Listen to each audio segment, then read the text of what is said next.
प्यारे दोस्तों, जय हिंद, नमस्कार। स्वागत है आप सभी का आपके अपने YouTube channel my struggle academy में। मैं हूं अरविंद कुमार और आज आपके लिए लेकर के आया हूं मॉडल पेपर 2024 का, जो कि कक्षा 10 के विद्यार्थियों के लिए है। ऐसा ही क्वेश्चन पेपर आपको सेम यही पैटर्न, ऐसा ही सेम हूबहू ऐसा ही क्वेश्चन पेपर आपको आपके यूपी बोर्ड की परीक्षा में देखने को मिलेगा। तो आपको वीडियो को बिना स्किप किए हुए पूरा अच्छी तरीके से देखना है। मैं आपको इसमें जो 20 OMR बेस्ड क्वेश्चन है उनका आंसर भी बताने वाला हूं। यानी कि आज की वीडियो बहुत ही ज़बरदस्त होने वाली है। तो चलिए हम वीडियो को स्टार्ट करते हैं। सबसे पहले यहाँ पर देख पाएंगे मुद्रित पृष्ठों की संख्या 11 है। यानी कि यहाँ पर अगर हम बात करें पृष्ठों की, तो इस क्वेश्चन पेपर में 11 पृष्ठ हैं।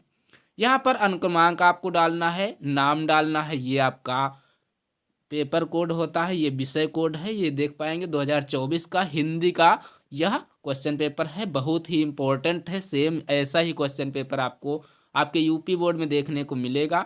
समय इसके लिए 3 घंटे 15 मिनट का दिया गया है। पूर्णांक 70 का है, कक्षा 10 के विद्यार्थियों के लिए है। निर्देश दिए गए हैं, इन निर्देश को आपको अच्छी तरीके से पढ़ लेना है। आपको वीडियो पॉज करके अच्छी तरीके से पढ़ लेना है। 20 बहुविकल्पीय प्रश्न हैं जिनके उत्तर OMR पत्रक पर देना है आपको। तो चलिए हम डायरेक्ट आपको क्वेश्चन की तरफ ले चलते हैं। खंड आ, इसमें बहुविकल्पीय प्रश्न दिए गए हैं।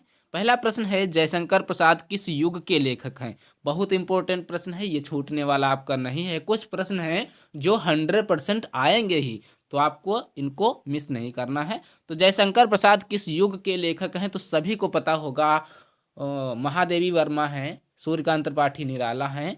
तो ये चार जो हैं, महाप्रसाद पंत निराला, ये चारों जो है जो कवि हैं, ये छायावादी युग के हैं। यानी कि जयशंकर प्रसाद भी छायावादी युग के हैं। डी वाला आपका ऑप्शन सही हो जाएगा।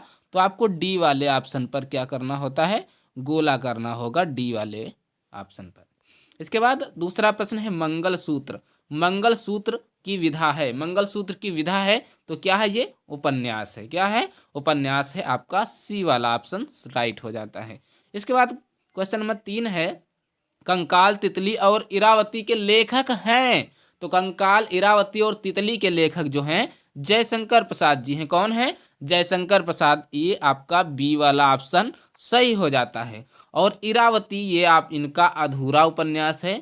क्या है? ये इनका अधूरा है। इसके बाद आपका क्वेश्चन नंबर 4 है कि कलम का सिपाही कृति में किसकी जीवनी वर्णित है? आपको कंफ्यूज नहीं होना है। ये नहीं पूछा गया है कि कलम का सिपाही किसकी कृति है, बल्कि ये पूछा गया है कि कलम का सिपाही कृति में किसकी जीवनी वर्णित है। तो मैं आपको बता दूं, प्रेमचंद जी की जीवनी वर्णित है। और इसको लिखा किसने है? इसके लेखक हैं अमृत राय जी। कौन है? अमृत राय जी इनके लेखक हैं। और जीवनी किसकी है? तो प्रेमचंद जी की जीवनी। ऑप्शन के अनुसार आपका सी वाला ऑप्शन सही हो जाता है। अगर यही पूछता है कि कलम का सिपाही किसकी कृति है, किस लेखक की कृति है, तो आपको अमृत राय लगाना था। लेकिन यहाँ पर पूछा गया जीवनी किसकी है, तो ये प्रेमचंद जी की जीवनी है। आपको कंफ्यूज नहीं होना है बिल्कुल भी। आपको यहाँ इस यूट्यूब चैनल के माध्यम से आपको 100% रिजल्ट दिलाने की ये हमारी उम्मीद रहती है।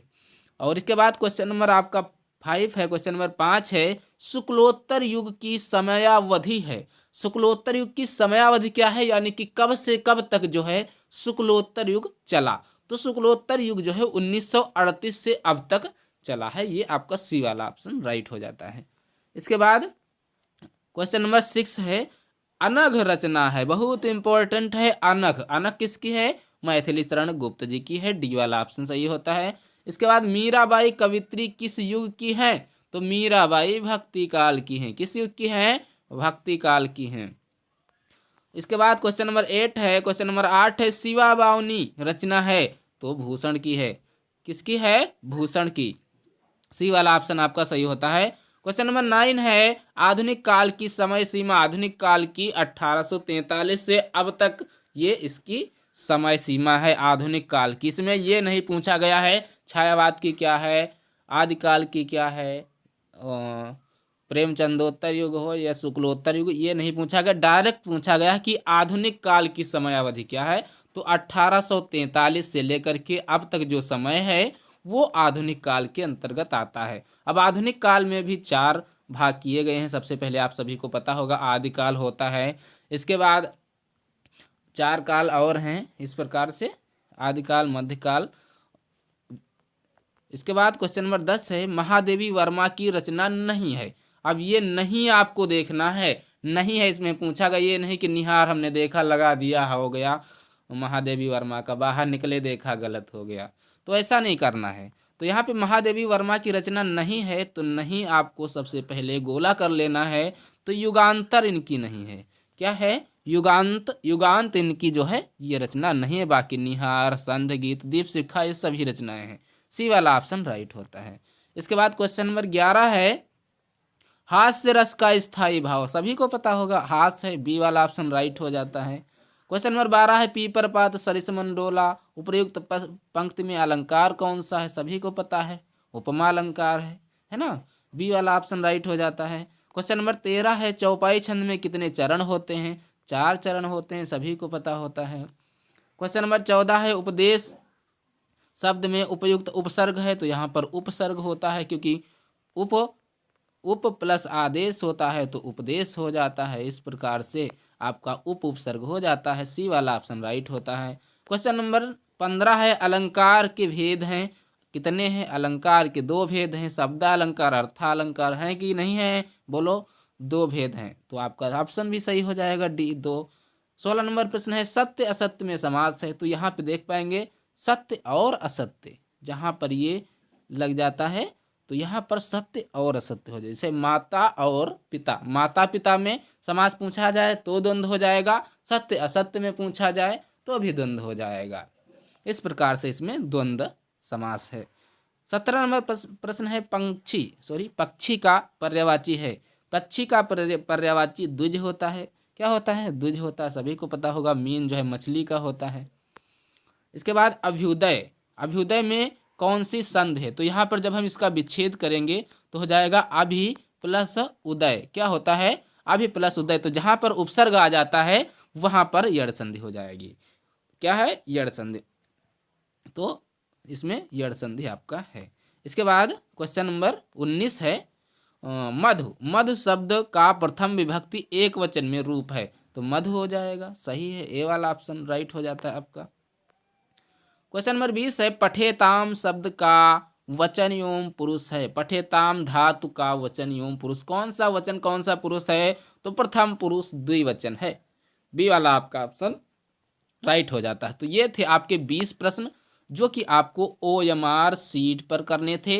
अब हम लेकर के चलेंगे खंड बा में, जो प्रश्न हैं वो आपको आपकी कॉपी पर लिखने होते हैं। तो चलिए बढ़ते हैं आपके खंड बा में जो वर्णात्मक प्रश्न हैं। इनमें सबसे पहले यहाँ पर एक गद्यांश दिया गया है, निम्नलिखित गद्यांश पर आधारित दिए गए प्रश्नों के उत्तर दीजिए। तो इन प्रश्नों के उत्तर देना है, 3 प्रश्न दिए गए हैं, 3 तो 2-2 नंबर के हैं, इस प्रकार से आपको 6 नंबर मिल जाएंगे। तो इस कहानी जो ये गद्यांश है इसको आपको अच्छी तरीके से पढ़ लेना है। इसके बाद ये जो 3 प्रश्न दिए गए हैं इनको आपको पढ़ना है। उपयुक्त गद्यांश का संदर्भ लिखिए, गद्यांश के रेखांकित अंश की व्याख्या कीजिए। अब रेखांकित अंश कौन सा है, तो यहाँ पर देख पाएंगे ये पूरा जो अंडरलाइन है इसको बोलते हैं रेखांकित अंश, इसकी आपको व्याख्या कर देना है। दीवारों पर बने चित्र किन किन से संबंधित हैं, तो इसमें आपको इसका आंसर मिल जाएगा। अथवा में दिया गया है, अगर आप किसी कारणवश ये नहीं कर पा रहे हैं, आपको नहीं पता है, तो आप अथवा वाला कर सकते हैं। बट एक बात का ध्यान रखना, आपको दोनों नहीं करने हैं, 2 में से सिर्फ आपको एक करना है, चाहे ऊपर वाला करें या फिर अथवा वाला कर सकते हैं। तो इसको आपको भी पढ़ लेना। इसके बाद इसके भी तीनों प्रश्नों के उत्तर देने हैं। इसके बाद अब हम बढ़ते हैं क्वेश्चन नंबर 2। क्वेश्चन नंबर 2 अभी तक हमने देखा कि गद्यांश पर आधारित प्रश्न थे, अब यहाँ पर पद्यांश पर आधारित प्रश्न है। पद्य का मतलब होता है जो कविता, जो दोहा वो होते हैं उनको हम पद्य में रखते हैं। तो यहाँ पर ये पद्य से आधारित प्रश्न है। लिखा है निर्गुण कौन देश को वासी, मधुकर कहि समुझाए सौह दे बूझत साँच न हंसी। कौ है जनक कौ है जननी, कौ नरि को दासी, कैसे बरन भेष हैं कैसो, किन्हीं रस में अभिलाषी। पावेगी पुनि कियो अपनो, जो रे को करे गो गांसी, सुनत मौन है रहें बावरे सूर सबय मतिनासी। तो यहाँ पर आपको उपयुक्त पद्यांश का संदर्भ बता देना है, रेखांकित अंश की व्याख्या करना है, मधुकर शब्द का क्या अर्थ होता है ये आपको बता देना है। इसके बाद अथवा में इसमें भी दिया गया, अगर आप ये नहीं कर पा रहे हैं तो इसको आप कर सकते हैं, इसको आपको अच्छी तरीके से पढ़ लेना है। इसके बाद इसमें भी 3 प्रश्न हैं, इनके आपको प्रश्नों के जवाब देने हैं। आपको वीडियो पॉज करके आप अच्छी तरीके से पढ़ सकते हैं, अगर मैं पढ़ूंगा तो वीडियो ज़्यादा लंबा हो जाएगा, आप अच्छी तरीके से पढ़ सकते हैं। इसके बाद क्वेश्चन नंबर 3 है जो कि बहुत ही इम्पोर्टेंट है। दिए गए गद्यांश में से किसी एक का संदर्भ सहित हिंदी में अनुवाद कीजिए। गद्यांश है, इसको आपको पढ़ना है, ये संस्कृत में दिया गया है, इसको आपको हिंदी में क्या करना है, अनुवाद कर देना है संदर्भ सहित, यानी कि संदर्भ भी लिखना है, प्रसंग भी लिखना है, अनुवाद भी करना है। अगर आप किसी कारणवश नहीं कर पा रहे हैं तो ये अथवा वाला कर सकते हैं, इसको आपको कर लेना है अच्छी तरीके से। इसके बाद आपका आता है क्वेश्चन नंबर 4, दिए गए संस्कृत पद्यांशों में से किसी एक का संदर्भ सहित हिंदी में अनुवाद कीजिए। तो ये पद्यांश है, यानी कि एक कविता नुमा है, पद्य में लय युक्त है, तो इसके लिए आपको 5 नंबर दिए जाएंगे। इसका आपको क्या करना है, हिंदी में अनुवाद कर देना है। क्वेश्चन नंबर 5 है कि अपने पठित खंड काव्य के आधार पर निम्नलिखित में से किसी एक का उत्तर दीजिए। तो एक का उत्तर आप दे सकते हैं, इसके लिए आपको 3 नंबर दिए जाएंगे। तो यहाँ पर आप में जो भी चलता है तो वो आप कर सकते हैं, जैसे कि यहाँ पर मेवाड़ मुकुट चलता है, तो आप मेवाड़ मुकुट खंड काव्य के नायक का चरित्रांकन यानी कि चरित्र चित्रण लिख सकते हैं, या फिर अरावली कहानी का सारांश लिख दीजिएगा, मेवाड़ मुकुट के अंतर्गत ही आती है। इसके बाद आपका आता है चावाला, हाँ ये सभी खंड से संबंधित हैं। इसके बाद क्वेश्चन नंबर 6 आपका आता है, इसमें आप सभी को पता होगा, दिए गए लेखकों में से किसी एक का जीवन परिचय लिखते हुए उनकी प्रमुख रचनाओं का उल्लेख कीजिए। 5 नंबर में आता है। आपको ध्यान रखना है, ये जो लेखक दिए गए हैं ये कभी छूटते नहीं हैं, इन्हीं 3 में से सिर्फ आपको एक का जीवन परिचय लिखना होता है। आप यही 3 में से कोई एक रट लीजिएगा, आपके 5 नंबर कहीं नहीं जाने वाले हैं। तो इन 3 में से चाहे आप आचार्य रामचंद्र शुक्ल का करें, जयशंकर प्रसाद, या फिर डॉक्टर राजेंद्र प्रसाद का करें।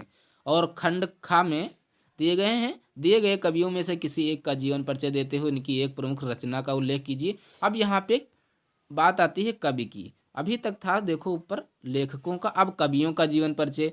तो यही कवि, सेम कवि, यही कवि आपको हर बोर्ड परीक्षा में देखने को मिलते हैं। तो आप यही 3 रट लीजिएगा, आपके टोटल 5 नंबर पक्के हो जाएंगे यहाँ से।